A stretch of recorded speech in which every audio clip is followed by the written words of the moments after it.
Pembahasan ini sengaja saya rekam untuk dokumentasi teman-teman. Kalau nanti ada yang minta rekamannya, nanti saya kirim.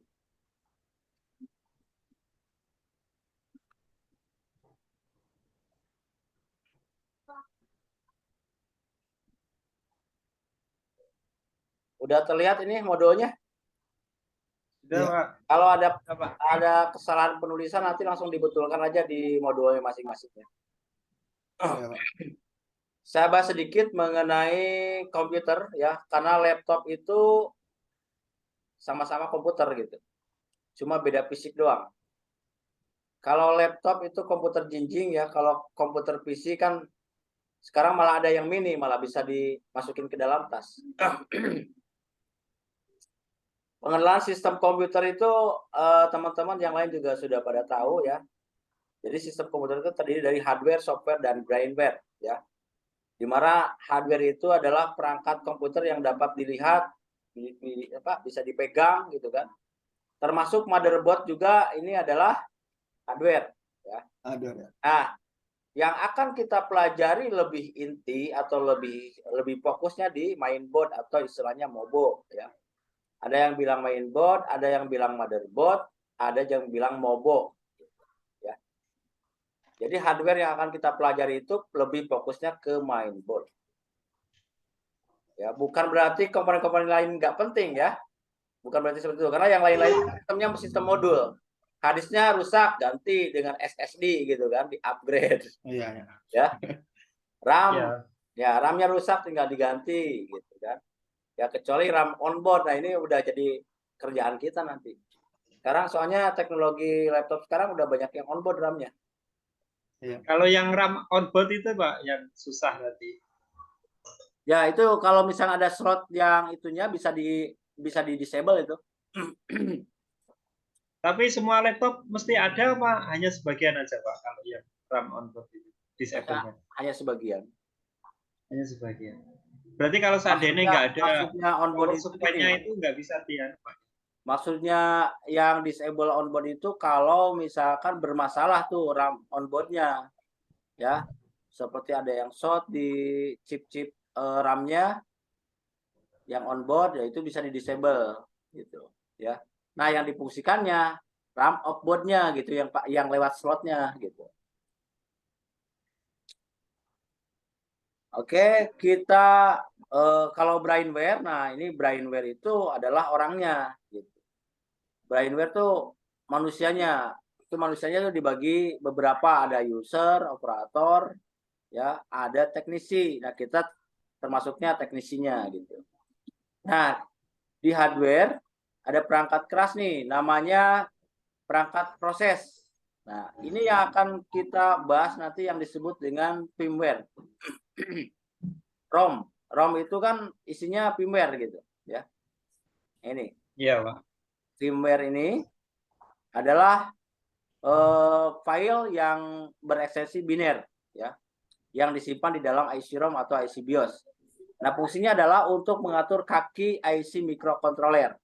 Jadi urusan firmware itu bukan hal yang sepele gitu ya. Kalau baru ngepres sekali belum solved, jangan bosan. Cari lagi sampai filenya udah habis.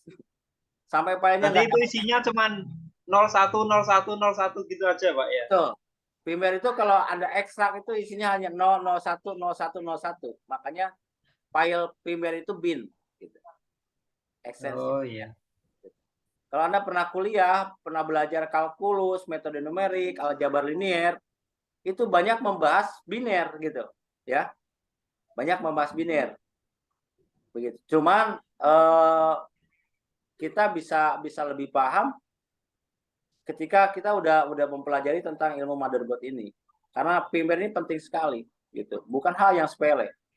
Kasus-kasus firmware ini biasanya kayak no switch ya, tegangan standby-nya pada hadir semua, ditekan tombol power nggak mau. Itu biasanya firmware-nya udah rusak ya. Eksekusi yang paling mudah adalah firmware-nya di flash gitu. Istilahnya di flash BIOS.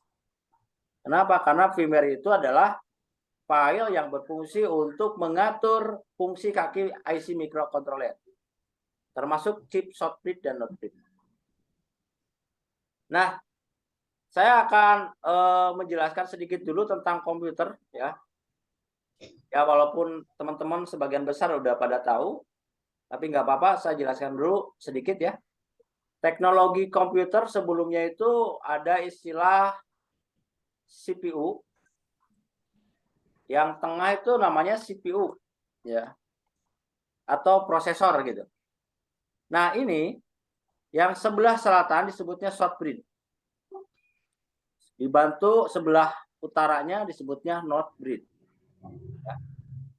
Ini chip, ya. Ini chip short bridge. Nah, chip short bridge ini fungsinya untuk mengatur tegangan nih, untuk tegangan. Fungsi daripada chip short bridge ini untuk mengatur tegangan. Nah, sedangkan chip north bridge ini untuk membantu CPU atau prosesor mengurus data, gitu, mengatur data atau tampilan. Ini north bridge. Ini sejarahnya. Gitu. Nah, kalau di motherboard yang Anda servis nanti ketemunya cuma chipnya itu cuma ada 2, ada prosesor, ya, terus ada 2 gini. Nah ini biasanya CPU ada yang disatukannya itu antara CPU dengan short bridge disatukan, CPU short bridge. Berarti yang satu ini north bridge-nya gitu, ya. Ada yang dibalik. Nah untuk mengetahui ini harus lihatnya dari skematik atau board view-nya. Gitu. Nah, seperti ini. Ada juga yang istilahnya apa? Single chip, ya. Udah pernah dengar istilah single chip? Nah, ini Udah, yang dikembangkan itu sebetulnya generasi single chip ini sebetulnya orientasinya efisiensi sebetulnya. Tapi efeknya itu ini kalau sakit satu sakit semua ini. Ini CPU. berarti rusak itu satu, semuanya rusak ya.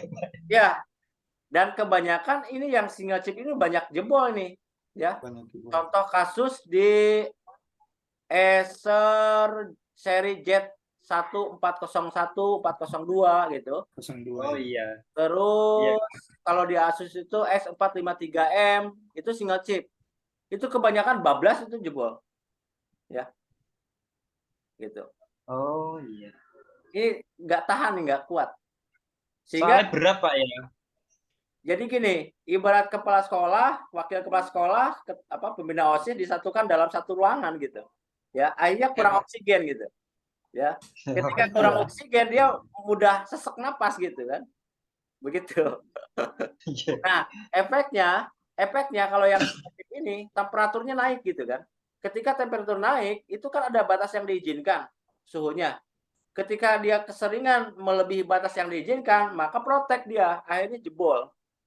Gitu. Dia udah nggak tahan. Nah, kelemahan yang single chip seperti itu.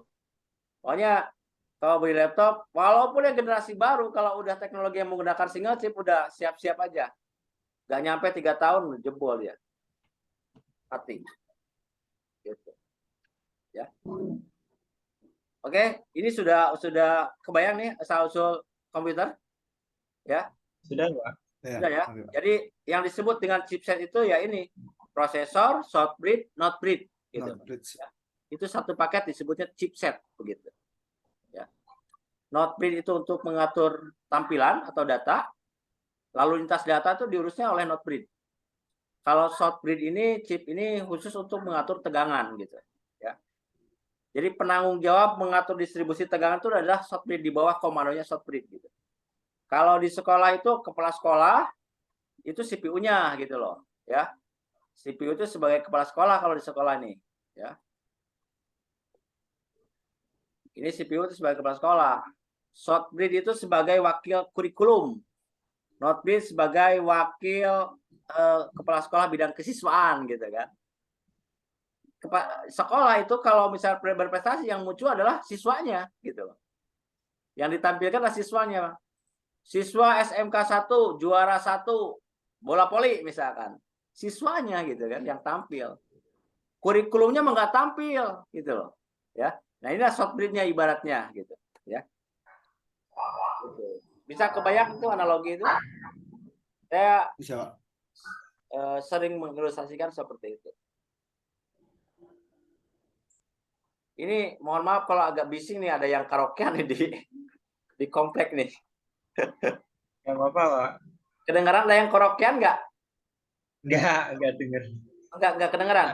Ya bagus Pak. Nggak. Berarti mic saya bisa memfilter noise yang dari luar. Mahal berarti, Pak, itu, Pak. Enggak juga sih. Saya pakai yang murah aja, yang penting. Kalau orang bisnis itu murah, manfaat gitu loh. Kualitasnya gitu. Iya, iya. Ya. Benar nggak? Saya tuh Benar. kendaraan pakai motor Mio aja masih bisa ke Bandung udah pakai Mio, nggak usah pakai Ninja gitu. Kalau pakai Ninja mau balap. Nah, itu nanti pajaknya malah besar, Pak. Malah Yang besar, bagus. malah bengkak nih pengeluarannya. Saya pakai Thunder itu malah masih 200 pajaknya. Murah ya. Oke ya. Nah, di dalam software komputer yang pertama berperan itu namanya firmware. Tadi sudah saya sebutkan ya. Ini firmware, ini peran pertama. Jadi laptop bisa hidup hanya dengan adanya firmware, begitu. Ya. Tapi belum bisa dipakai apa-apa tanpa adanya sistem operasi. Gitu. Udah hidup ya. Adanya firmware udah hidup, gitu. Entah itu firmware IC CO atau IC SC, embedded controller, ataupun firmware-nya Southbridge, sama saja ya, semua chip itu membutuhkan firmware. Itu bisa menampilkan laptop sampai tampil nyala, tapi belum bisa bikin surat, gitu, belum bisa muter musik, begitu loh, belum bisa connect internet. Nah, supaya bisa bisa berinteraksi dengan user atau brainware atau pengguna komputer, maka dibutuhkannya sistem operasi, gitu. Ada Windows, ada Mac OS, ada apa lagi? Ada Linux ya. Nah, setelah sistem operasi, apa yang harus diinstalkan? Software itu butuh driver, gitu. Ya. Ini urutannya. Nah, setelah driver itu fungsinya adalah untuk mengoptimalkan semua perangkat-perangkat pembantu atau perangkat tambahan. Istilahnya peripheral, gitu. Device. Kayak USB, webcam, apalagi audio, ya. Semua itu menggunakan IC gitu, ya. Disebutnya IC device. Tapi bukan sebagai komponen utama, begitu. Artinya apa? Walaupun IC audio tidak terpasang, laptop masih bisa hidup nyala. Normal, hanya fungsi audio nggak ada, begitu aja. Ya. Selanjutnya adalah software itu butuh namanya aplikasi, gitu, ya. Kayak Office, Corel, Adobe dan lain-lain. Browser juga. Itu aplikasi. Artinya aplikasi adalah sebuah program khusus untuk mengerjakan perintah-perintah khusus, gitu, atau kerjaan khusus. Nah, kalau di Brainware kita termasuknya di sini. Jadi saya akan mencetak teman-teman semua menjadi teknisi laptop, ya. Tapi teknisi laptopnya yang upgrade. Artinya teknisi laptop spesialis motherboard, begitu. Sampai level resistor. Dulu sejarahnya gathering teknisi laptop Indonesia yang berkumpul itu hanya teknisi laptop yang sudah kategori teknisi motherboard. Kalau sekarang udah dicampur, makanya banyak pesertanya, kemarin sampai 600 orang lebih. Dari campur, ada pedagang, ada cengkau, ya, tahu cengkau, maklar, ya, itu udah gabung kemarin tuh, ya, distributor, ya, distributor laptop, distributor spare part, ada itu semua ngumpul kemarin di Jogja. Mungkin teman-teman juga lihat ya kemarin di seliweran di Facebook, di YouTube ada itu. Alhamdulillah sukses kemarin. Ya.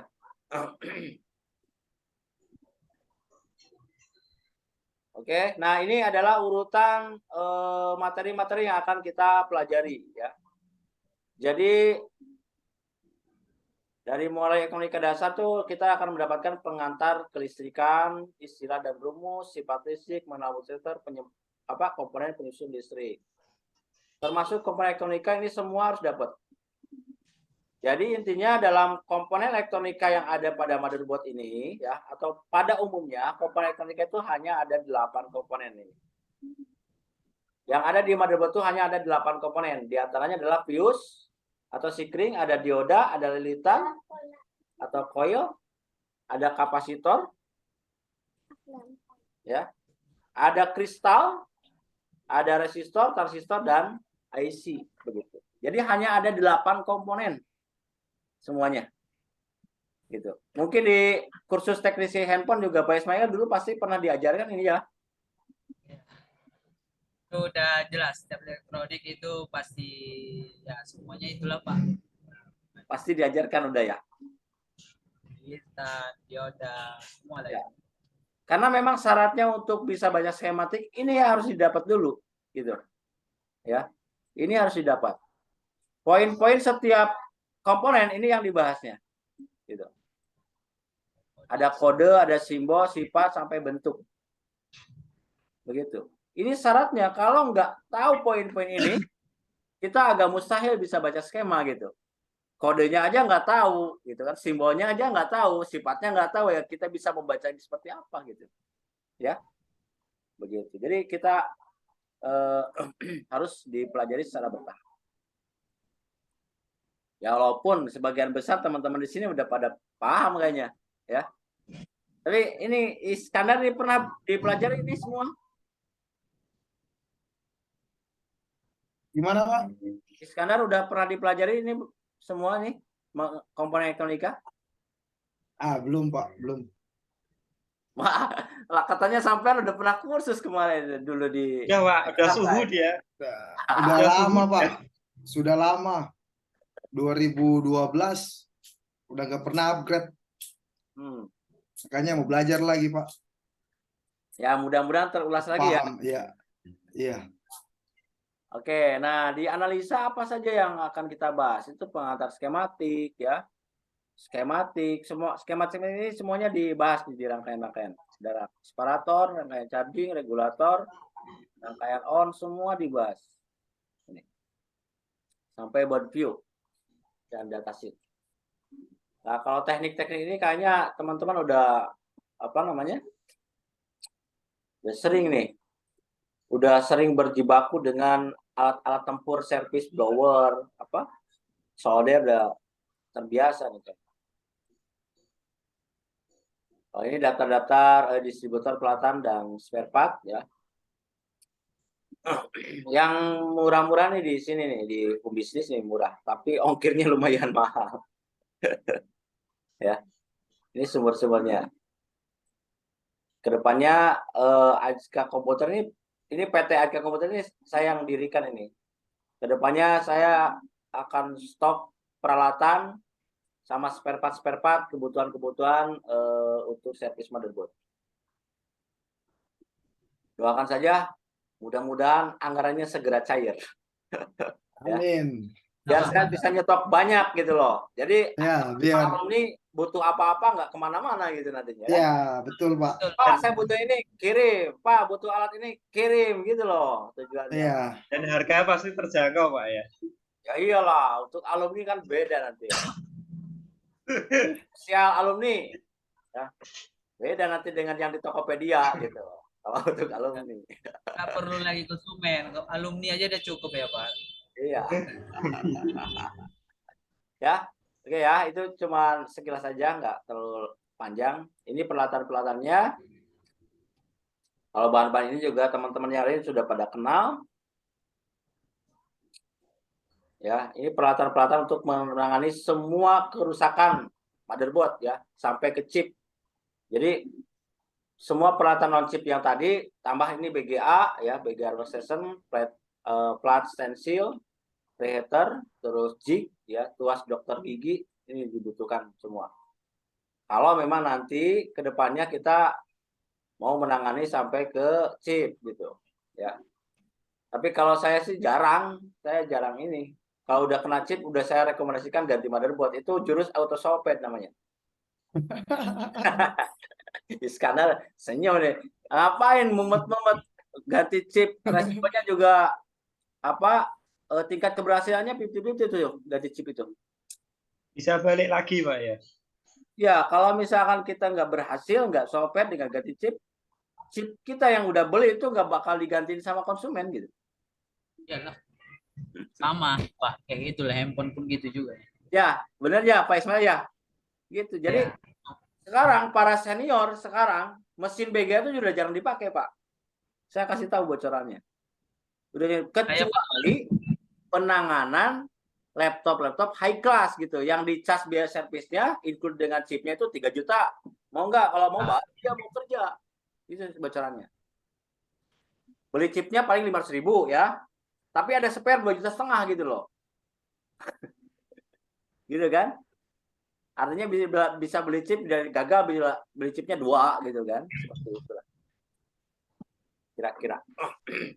Jadi para senior sekarang itu yang artinya yang lebih dulu berjibaku dengan dunia motherboard, kalau udah kena chip tuh semuanya udah diarahkannya teknisnya itu udah ke ganti mobo gitu ya. Jadi mereka yang menggunakan mesin BGA itu hanya untuk laptop high class gitu, termasuk Mac gitu Pak ya.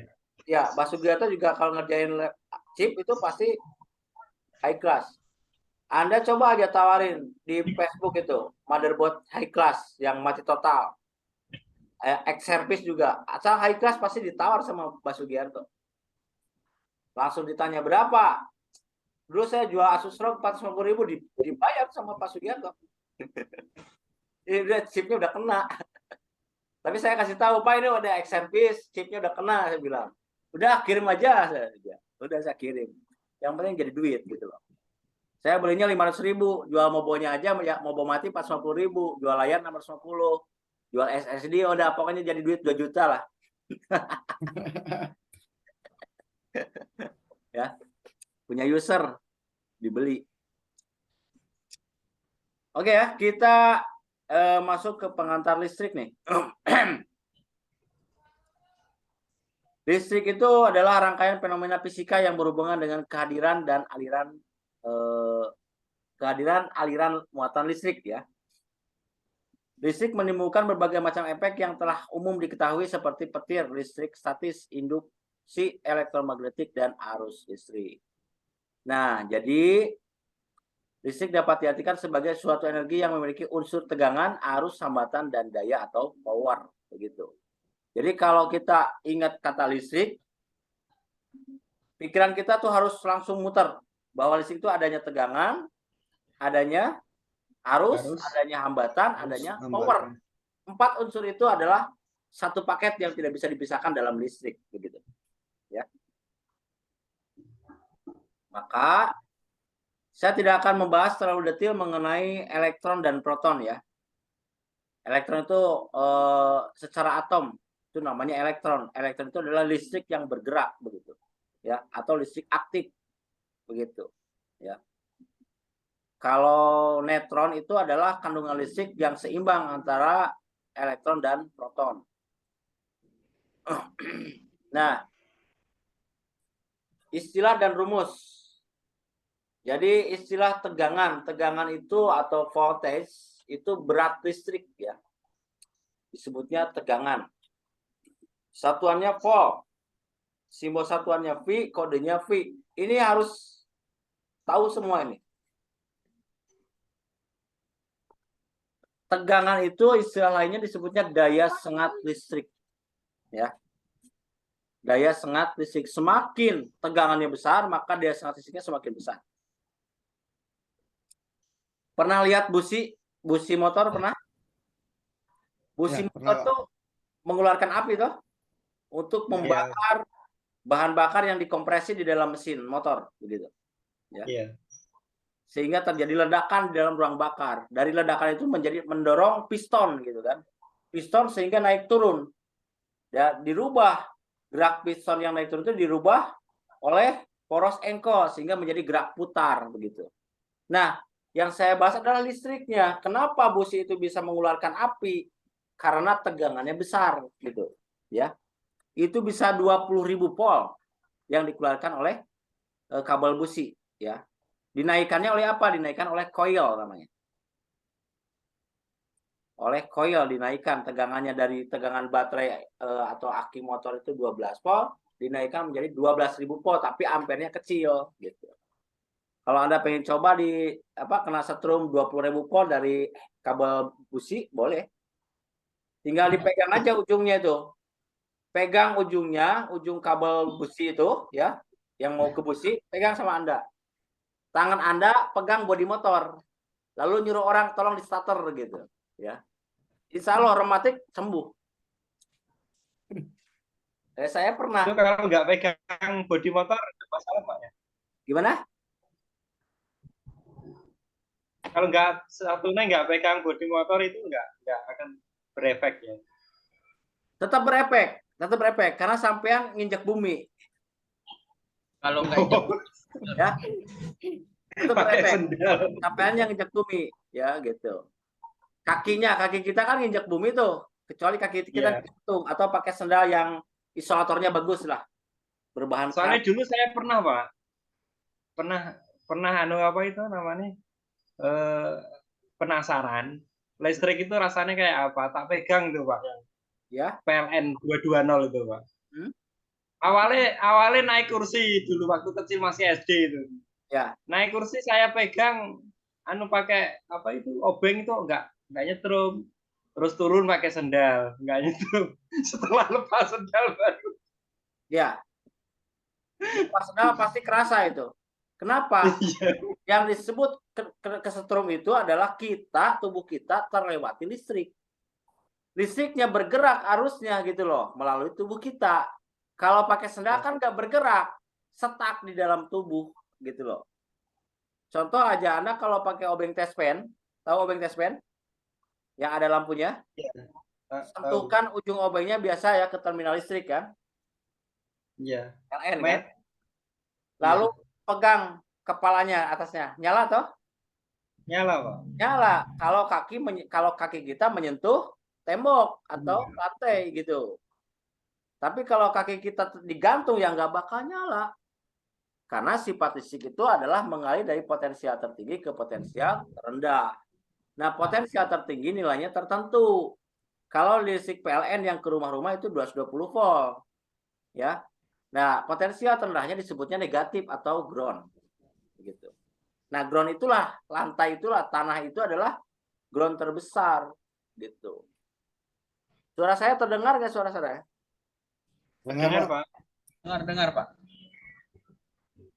Berarti listrik itu sebenarnya kita kalau nggak pegang bumi sebenarnya udah masuk ke dalam tubuh ya Pak. Cuman belum. Ya, cuma tidak mengalir, tidak bergerak gitu. Oh, sebenarnya udah masuk di tubuh ya.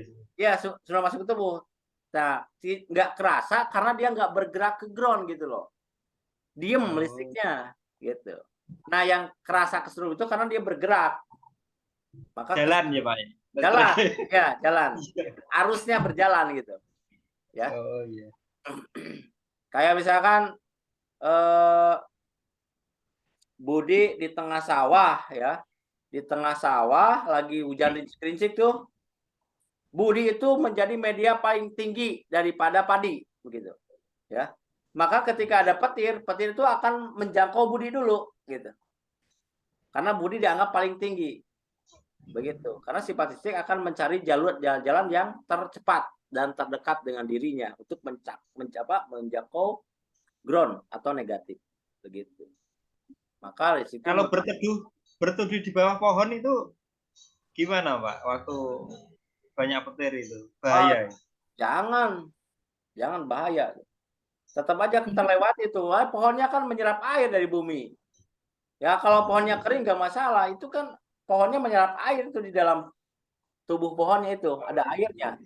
Sampean berteduh di bawah pohon ketika ada petir, itu kan listrik petir itu. Petir menjangkau pohon kelapa, sampean di bawah pohon kelapa ya ikut terlewati listrik. Disebutnya kesambar petir. Ya. Jadi kalau lagi hujan licik-licik hindari aja lah, ya. Makanya ada istilah penangkal petir. Gedung-gedung tinggi itu pasti menggunakan penangkal petir. Yang disebut penangkal petir adalah konduktor, ya. Berbahan tembaga biasanya, ya, yang dipasang di atap gedung supaya ketika ada grounding itu Pak ya. Gimana?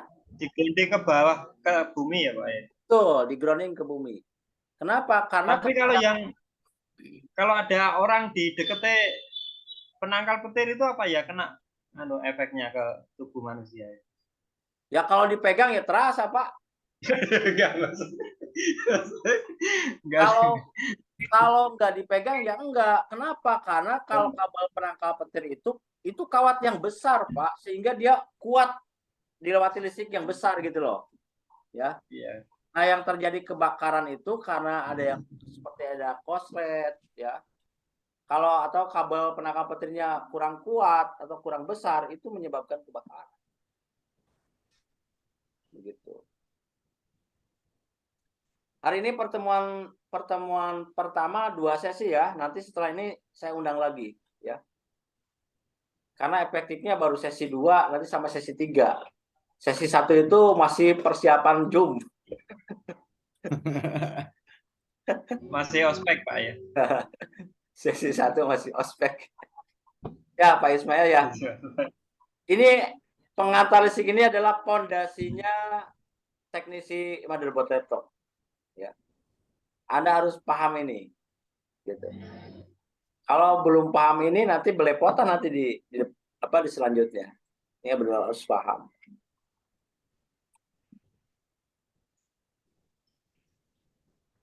Gitu ya. Nanti saya jelaskan sifat-sifat listrik gitu.